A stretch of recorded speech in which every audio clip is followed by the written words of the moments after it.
myself Dandala Pranav, pursuing FY BCom from SDJIC. My roll number is 107, Division A. I am here to present my assignment 4. Introduction. An accounting convenience refer to the common practice which are universally followed in regarding and presenting accounting information of business entity. Conventing denotes customers or traders or usage which are in use since long. To be clear, these are nothing but unwritten laws. The accounting has to adopt the usage or customs which are used as guide in the preparation of accounting reports and statements.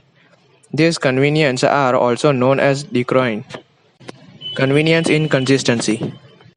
In accounting, the convenience in consistency is a principle that same manages accounting principles should be used for preparing financial statement over a number of time periods. This enables the management to draw important conclusions regarding the work of the control over a long period.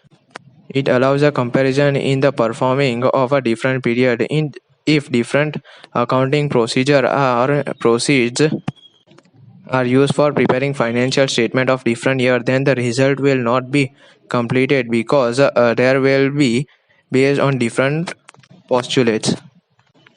Types of consistency: vertical consistency, horizontal consistency, three-dimensional consistency.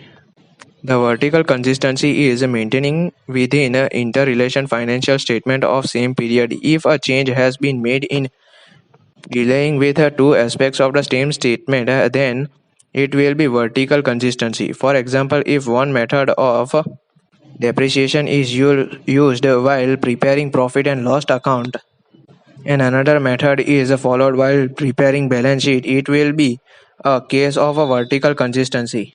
When figure of one financial year are compared with the figure of another financial year of the same organization, it will be a case of horizontal consistency. Third dimensional consistency will arise when financial statements of two different organizations in the same industry are compared.